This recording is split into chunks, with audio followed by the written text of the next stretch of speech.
Chapter 6, Improving Instructional Effectiveness.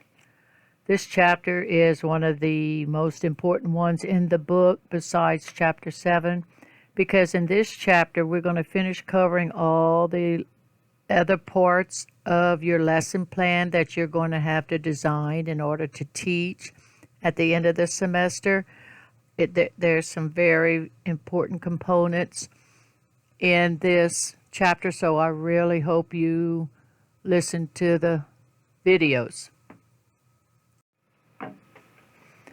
Every chapter in this book has a summary page. On page 97, they have a summary page for you to read what's all entailed in this particular chapter. But I couldn't pass up some important parts. For instance, to have effective instruction, that's the whole foundation of what a quality physical education lesson is all about.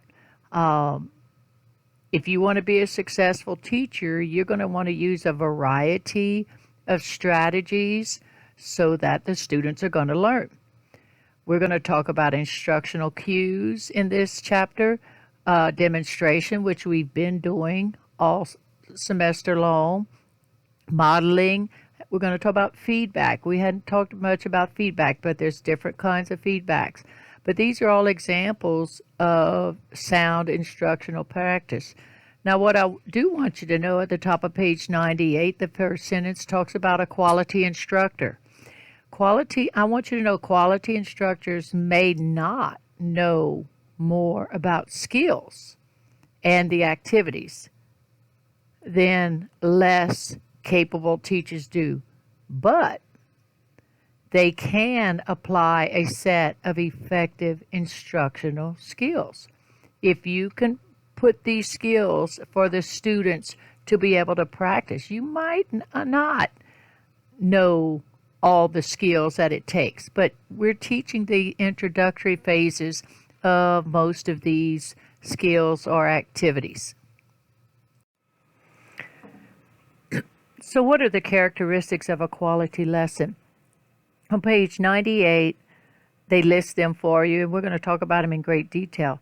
If you want to have an effective learning environment, it's got to offer a set of instructional behaviors that are going to occur regularly. What are the behaviors that you want your students to be able to do, or how to act in the classroom or in the gym or on the playground? So the focus is less on what the teacher does, and it should be more about what the students are doing. Any teaching style that produces a high amount of student engaged time, the students are doing things, and also produces positive attitudes towards whatever subject matter you're teaching. That is what is considered an effective teaching style.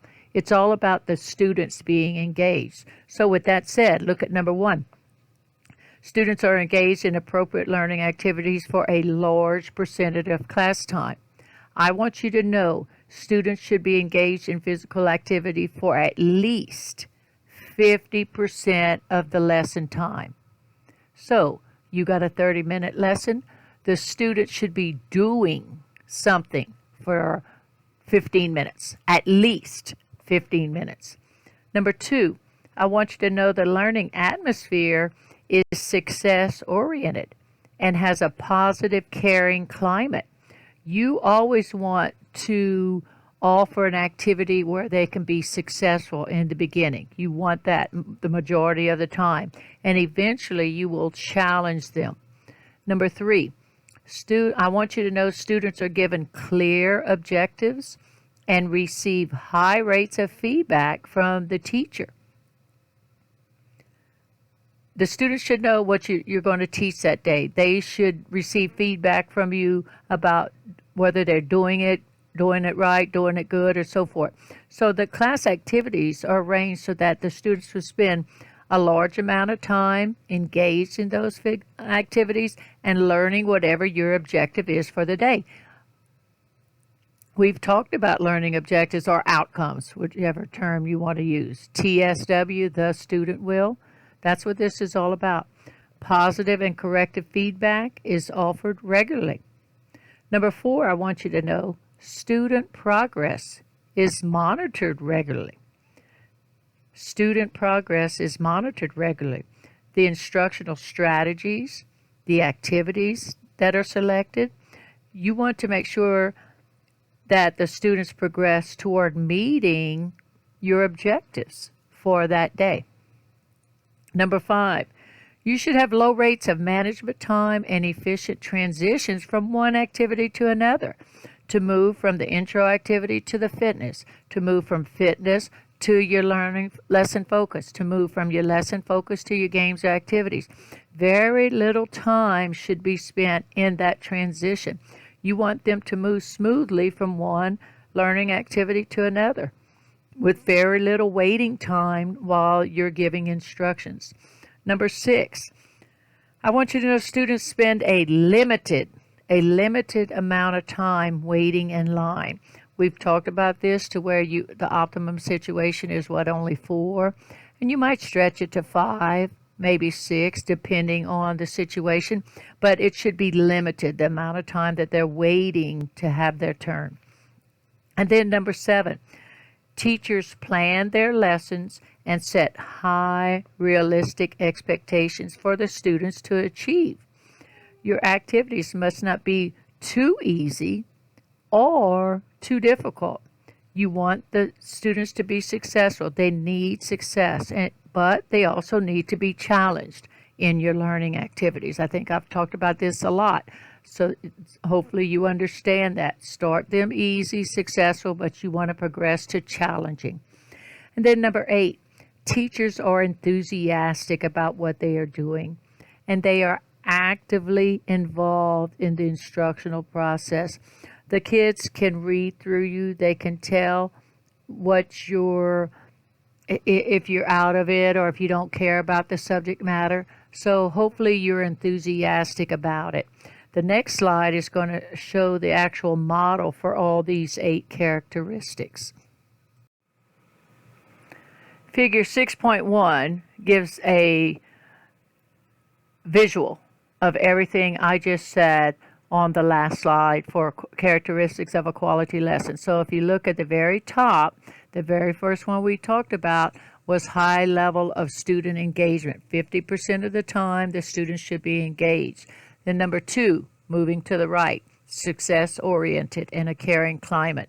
Number 3 was about the objectives, having clear objectives and feedback. Number 4 was regular evaluations, monitoring the students. Number 5 was all about minimal management and transition time, less time spent on that, more time where the students are engaged. Number 6 was about a limited amount of time waiting. The majority of the time they should be learning and practicing. Then number 7 was about well-planned lessons and high expectations. And then the last one was we as teachers need to be enthusiastic and actively involved with our students. Writing measurable outcomes. This is the section of the chapter that talks about incorporating the essential elements of instruction.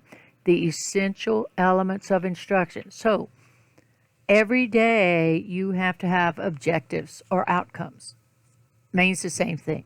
So we've already talked about this before in a previous chapter. You could have an objective for the intro activity. You could have an objective for your fitness activities. You could have an objective for the lesson focus. You could have objectives for the actual games or activities that the students are doing. That's your prerogative. That's your choice. But you have to have some direction, some goals every day and throughout the week.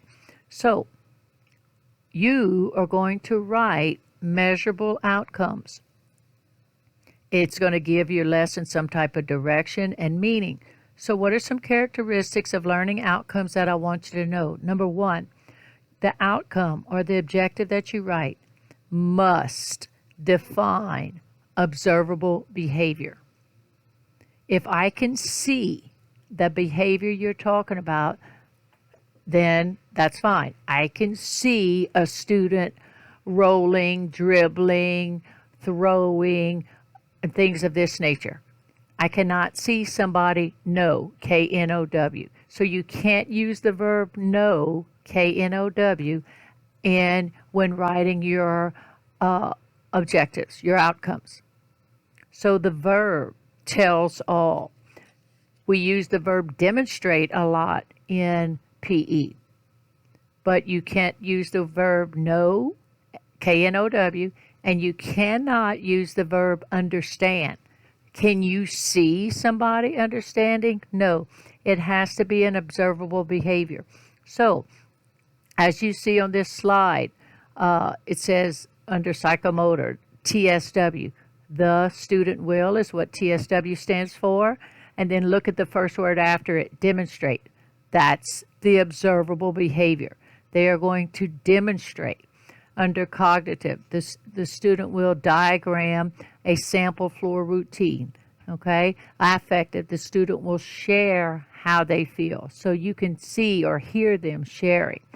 So it's important that you understand when you are designing or writing your objective or outcome, it has to be an observable behavior. The verb dictates whether it's observable or not. The second part of your measurable outcome is that it must identify clearly and specifically the content for the student to learn. The teachers and students are most comfortable when both parties, both people, understand exactly what is expected of them. So you just can't say the student will roll the ball. That's too vague. You have to be more specific. Back in the good old days when I first came here to LSUE, I used to make my students write objectives, outcomes for the psychomotor domain, the cognitive domain, and the affective domain. I stopped that. Now you only have to write an objective for, or objectives, because it has to be more than one, for the psychomotor domain, which is what PE is all about. So they give some examples in the book, and I kept a few up here on the slide. So when you write your objective for your lesson you're going to teach at the end of the semester, it's going to start with capital T, capital S, capital W, which stands for the student will. And then the first word after it is going to be that observable behavior we just talked about. But the content is 4 ways to perform a forward roll. Okay? So notice, I want you to realize here in the psychomotor domain, this is where students actually learn physical skills in the psychomotor domain. In the cognitive domain, this is where the knowledge and comprehension of the skill performance is going to occur. The student will diagram a sample. Another example in the book, the student will explain when a corner kick is awarded in soccer. Affective domain, feelings, attitudes. The student will share how they feel. So the affective domain is all about attitudes and behaviors. So I want you to know the difference between the psychomotor domain, the actual physical skills, the cognitive domain, where it's all about learning the knowledge and the comprehension, and then the affective domain, where it's all about the attitudes and behaviors and learning to cooperate with their peers on a team or behaving responsibly. So I want you to know the difference between, I want you to be able to differentiate between psychomotor, cognitive, and affective domain. When you begin teaching, you do not know the skill level of your students unless you've seen them on the playground or you have a child the same age as them and you've seen them and then you know. Otherwise, the majority of the students, we have no idea what they can do. We have no idea. So how are we going to determine that proper entry level, that the level we're going to start with when we're teaching? So we're going to ask ourselves, at what skill level do I begin my instruction? How easy? So you have two options. One way to determine the proper entry level is to begin your new instruction with successful experiences. You're going to move through a series of activities from easy to advanced until you see that several students are having difficulty. Okay? This method accomplishes two things. It allows the students to review the skills they've learned. If they were, you can see that by being successful. And it gives you a general idea of the students' ability levels. An alternate way would be to allow the students to have a choice to the entry level they feel is best suited for them. You would have task charts or something of this nature. Personally, I like the first way. And if you see the students are bored because it's very easy, then you can quickly move through those activities and get to the more challenging ones. That's what I've always done. In your lesson plan that you have to design to teach in order to be able to teach your lesson, there's one small little section called anticipatory set. If you look at the root word of anticipatory set, you see the word anticipate. This is what you want your students to do. You want them to anticipate what you are about to teach in your lesson focus. So I want you to know the little definition of anticipatory set. It's a technique that you use as a teacher that is designed to focus those students on the upcoming instructional concepts you're about to teach and to the next portion of the lesson. So it's very useful when you're starting a new lesson to get the students' interest, or when moving to a new objective. I love the anticipatory. So this anticipatory set is just going to be something you're going to say to the students to connect your.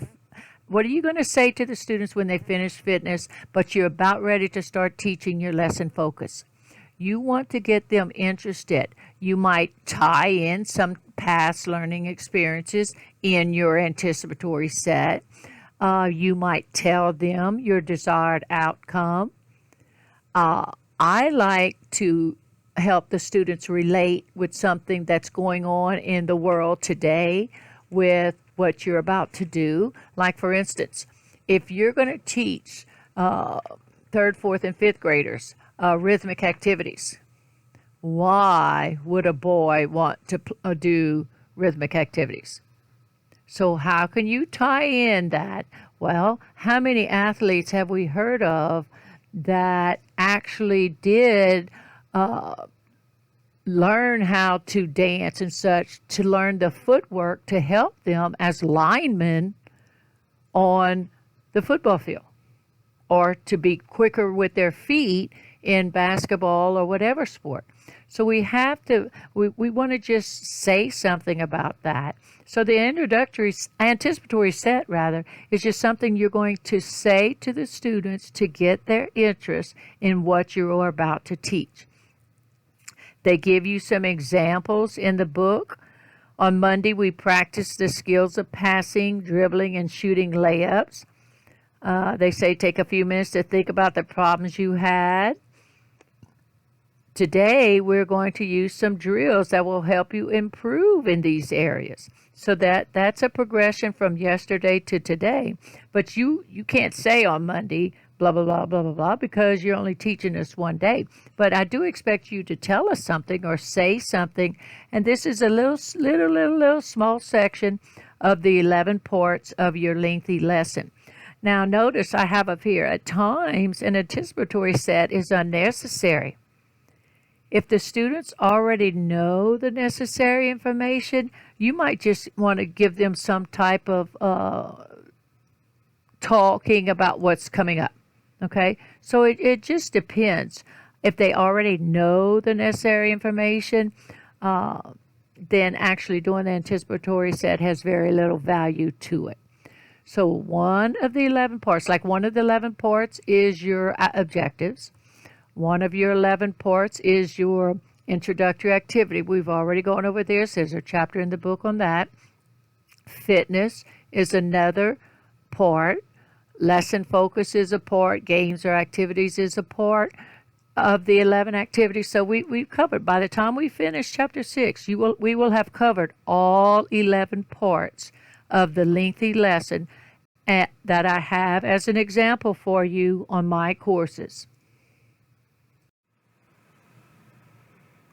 What are some guidelines for you and me as teachers when we deliver instruction? How can we have meaningful instruction when teaching them a skill? Well, here are some suggestions that I want you to know to help you have effective instruction. Number one, you want to limit your instruction to 1 or 2 key points. 1 or 2 key points. If you give them a series of instructions, it's difficult. You and I know they'll only remember the last key points you said. They're not going to get the first, second, third. It's humanly impossible. So focus on 1 or 2 key points to make it easier for the students to be able to focus and concentrate. Number 2, you want to refrain from long bouts of instruction. I want you to know you need to use the 30 to 60 second rule whenever giving instructions. If the instructions have to last longer than 30 or 60 to 60 seconds, then they become restless, listless. They're going to start causing you discipline problems. And if that happens, where it's a long bout of instruction, you might have them sit down and teach it to them. But try and break up your instructional episodes into small doses, 30 to 60 seconds.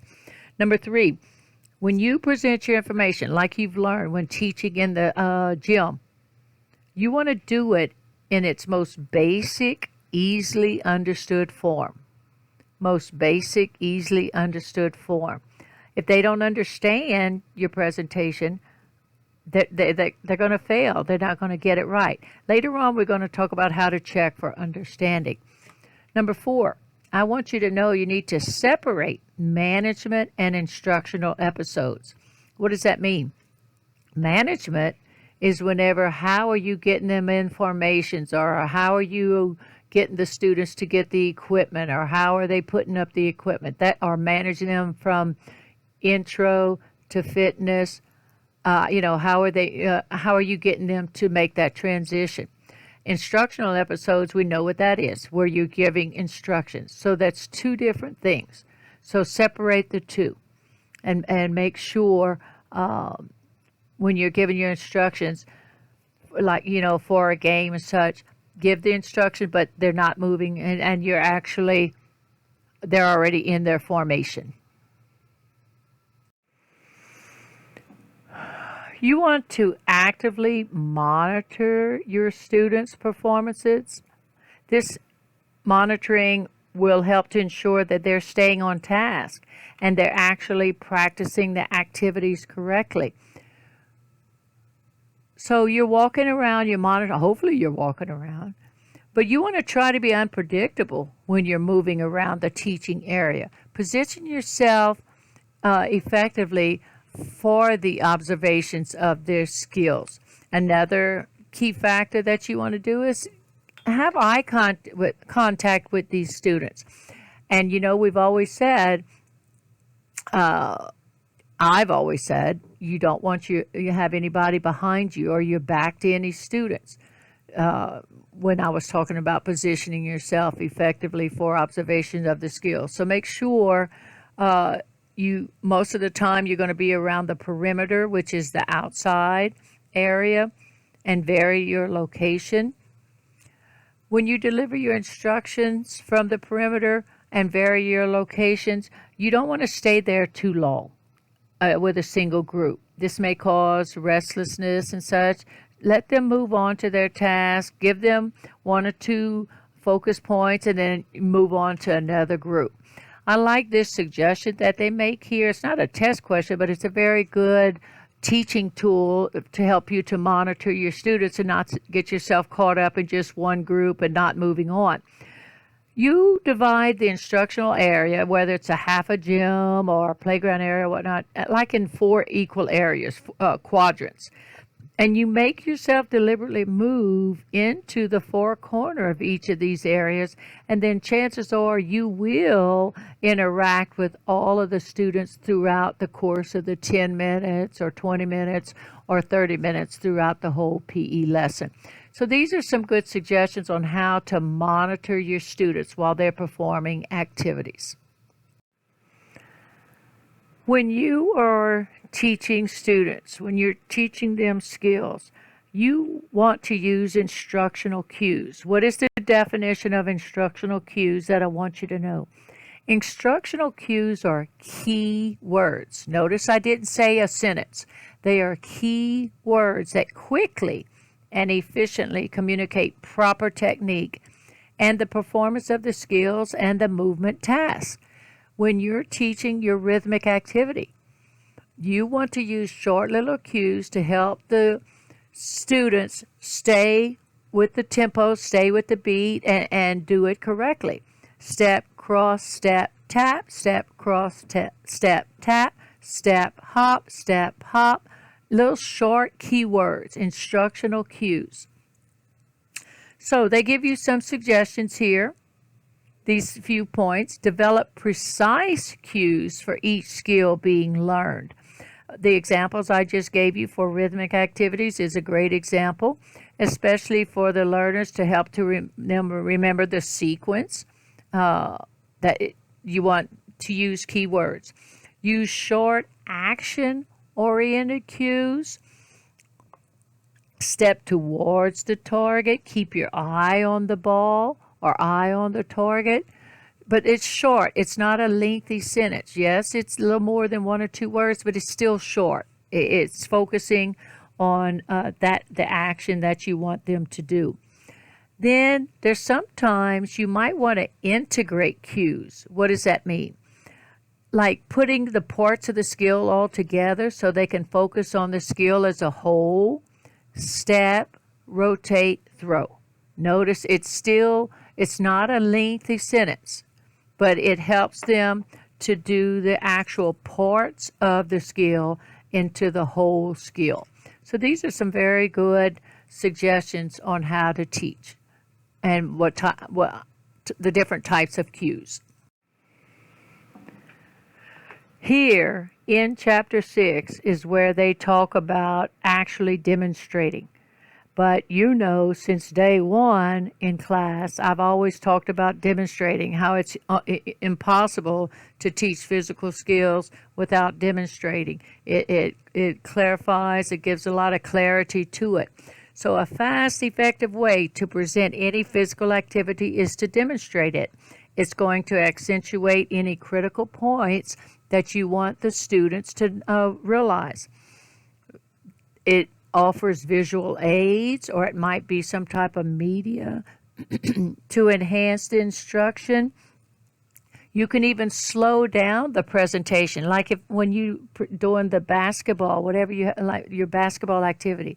Maybe you can't do it, so we know we might get somebody to volunteer, or you slow it down. What your little activity you have to do. So like somebody's going to have to do a figure eight without dribbling, and they got to just do a figure eight. So you talk us through it, and we go real slow, step by step. That's one way to demonstrate. You could also freeze at some critical points and have the students emulate what you're going to do. But make sure if you want to, that's the next slide, about using students to demonstrate the skills.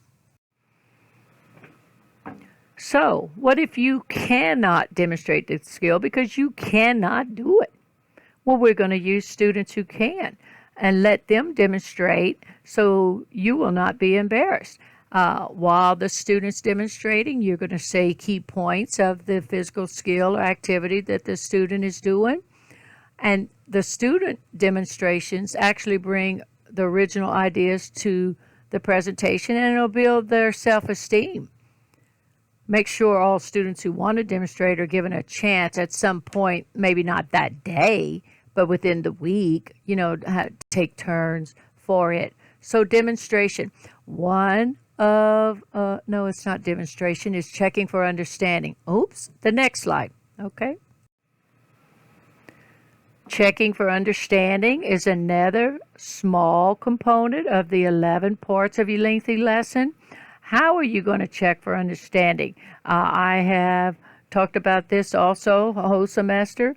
There are some quick, easy ways to check for understanding. Like, for instance, the hand signals, thumbs up if you understand, ask questions that could be answered in a choral response with the whole class, direct a check to the whole class. Use peer checking methods where you have them in groups of 2, or you can actually do written tests. I personally like where I ask the class to close their eyes and then raise your hand, or hands on hips, or touch your knees, whatever, hands on head, whatever you want. But I like to have the class close their eyes real quick. I scan left to right to make sure the class has closed their eyes. Then I say, if you understand, put your hands on your head, or hand on your fingers on your nose, something. And then nobody can see except for me who does not understand. I just personally like that method. Closure.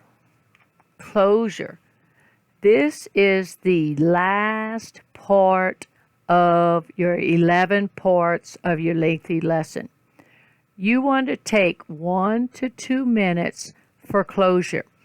I want you to know that closure is the time you're going to review the learning that has taken place during this 30-minute lesson. It helps to increase the retention with the students so that they'll remember what you taught them that day. You can also focus your closure on what the students have, on what they have learned, rather than on just naming the activities practiced. You can also use closure as a time to remind the children to tell their parents or somebody else what they learned, to give some validity to PE, and that you don't just roll the ball out there and have them play kickball. So for 1 to 2 minutes max, you're going to review with them without equipment. What are they going, what did they learn today? Or what was their favorite game and why? Okay? So you're going to ask them questions, or you're going to review with them what they did, but without equipment is the best way I find. So this concludes. Now we have discussed at some point through all the previous chapters and then this chapter, all 11 parts of the lesson. So now you're ready to start designing your lesson.